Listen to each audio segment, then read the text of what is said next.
Hello, welcome to the Trews. I'm Russell Brand, host of the Trews. Subscribe here to receive more Trews every day, and God knows you need it because politics has fallen apart. A new poll by YouGov says that me and Jeremy Clarkson are a negative influence on politics. What is YouGov? YouGov pay people to do surveys. It says on their advert, YouGov, get paid to do quick surveys.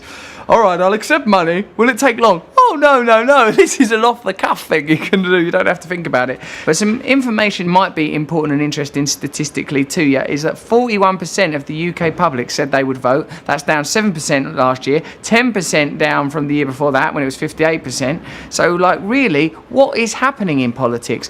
Why is it that the political class and the political debate seems to be causing so much tension, friction and confusion? What's going on? Let's have a look at UK politics. Let's have a look at the official leader of the opposition, Ed Miliband, midway through a rebranding exercise on, I think, a BBC interview. Let's check it. Why are you doing so spectacularly badly? We're in a country where people, I don't think, are feeling that the recovery is working for them, that the country's working for them, but they're deeply sceptical about mainstream politics and whether it can solve the problems.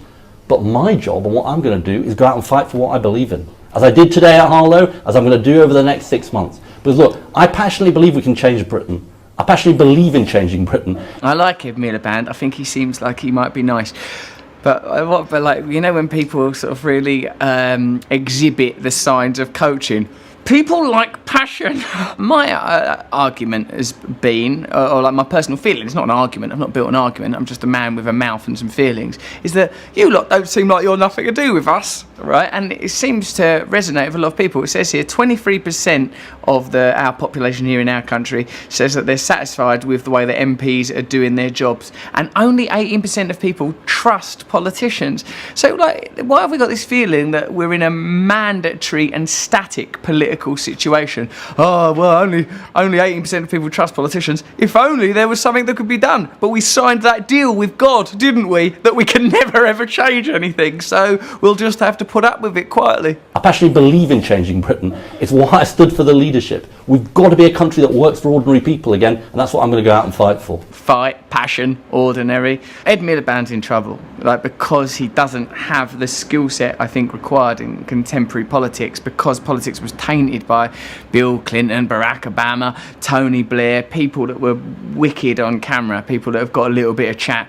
But what was the thing that I was watching the other day? Oh yeah, Barack Obama, he pledged to pull back surveillance, to have a more transparency in the way that American people's data was handled. And I'll tell you what, if you watch that Edward Snowden film, Citizen 4, you'll see that it is terrifying the way we're being spied on by our government in this country and in America, and that this lack of trust that we feel for politicians, it's entirely valid. Don't trust them. They're literally spying on us. They're literally in league with telecommunication companies, stealing data on us so that at any point in the future they can go, you sent a text the other day about boobies. You're in a lot of trouble. Now, the ratings now of the Labour Party are the same as Gordon Brown when he got kicked out in 2010. We're going to fight for what we believe in. We're going to focus on the needs of the country. We're not going to look inwards as a party, because frankly, that will be unforgivable. It will be unforgivable to the people that we came into politics to represent, that we stand for, and that I'm determined to fight for. I'd like to know who the companies are that do the research for them and go, right, people like it when you talk about fighting, passion, and they like emotional language, like unforgivable. Do you remember in the Scottish referendum when David Cameron's going, this is like a painful, bloody divorce? I would be heartbroken. The other morning, my dick fell off.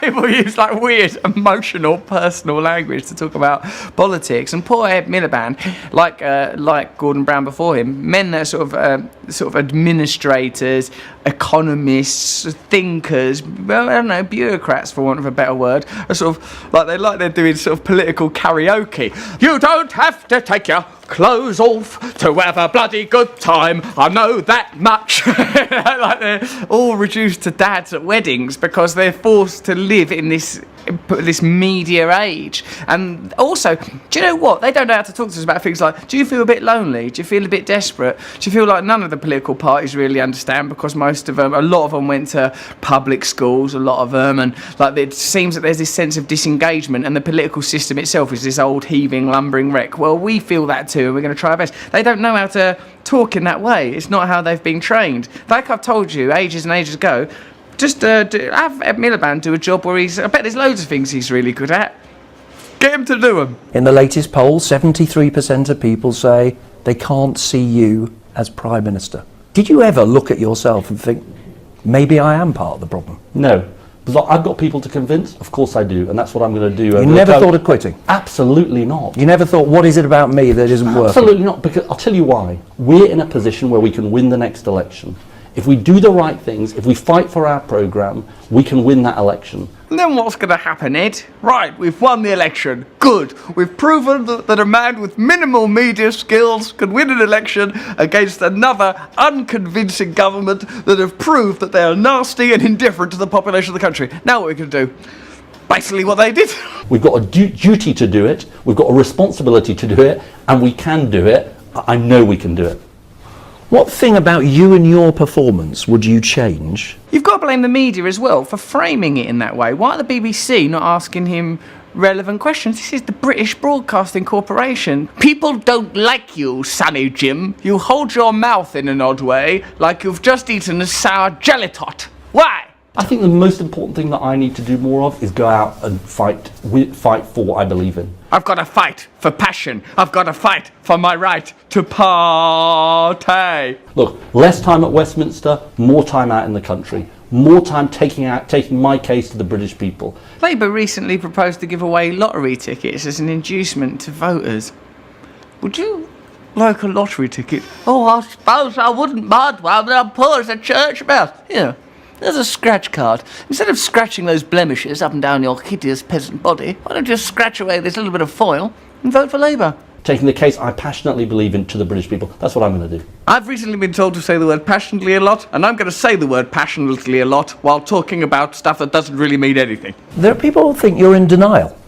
They'll say you've been saying this for 4 years. If only people hear me more, people will want Ed Miliband as Prime Minister. But at the moment, they're not. Well, your ratings are lower than Nick Clegg's. Well, you're worse than Nick Clegg. Have you got any idea how unpopular? I held a puppet up in front of my child yesterday, next to a photograph of you, and my child was sick on the photograph of you, and it kissed the puppet. How does that make you feel? The taxi driver who brought me here said, if Ed Miliband rescued a man from a burning building, you lot would tell him off for not putting out the fire. I spoke to a taxi driver this morning. That's the closest I get to real life. And he said something that makes me sound pithy and normal. Would you care to laugh now? I'm not in the whinging business. Look, this job is a tough job, but it should be a tough job. It's an audition to be the Prime Minister of the country. It's not an audition. No, you've misunderstood. Tonight, Simon, Louis, one out of Spice Girls, I'm going to be trying to act a bit more like a Prime Minister. Passion, turn to the left. Passion, turn to the right. Ooh. You look in the mirror in the morning, you see a Prime Minister? Absolutely. I see someone who will fight for people, who will wake up every morning and think, how do we change this country? Here's a point worth making in an article from Martin Wilding, who's given us these statistics. He's on HuffPost. He says, democracy means government by the many. Britain is governed by the few. That's oligarchy. There's no need in the modern age to put a man on a horse and send him to London to sit in Parliament. Technology makes it simple for ordinary people to participate in government where they live. So, we could have more forms of direct democracy. There are alternative systems available, but look how much resistance there are to sort of modest reforms like proportional representation. People like keeping things this way. Whether it's Labour or whether it's Conservatives, they have more in common with each other than they have with any of us. They have to be taught to sound like normal people. They have to go and have a lesson to go and sound normal. Passion, fighting, auditioning on X Factor for Prime Minister of Britain. So that's why politics is being attacked. That's why nobody's interested in voting. As long as journalists and political figures have to practice and drag up taxi anecdotes to pretend to be normal. I've got a taxi driver. I use the word passion. Then we are going to be disengaged. We are going to be disillusioned, just particularly when we know that alternatives are possible, when there are fathomless, countless different ideas, different ways for systems to be run. And I'll tell you what, it's a very open political debate. When, like, for example, I've got involved in the political debate recently, and I have never felt more welcomed and loved. Like, my opinions greeted with open arms. People being broad-minded and open about my books, not attacking superficial things, not excluding information that's inconvenient to them and ignoring all of the ideas in there and attacking me on a personal level. Get involved in the political debate. You'll find it's a very open forum where everyone's welcome and they definitely haven't got something to hide. True news, true news. Subscribe here, subscribe here.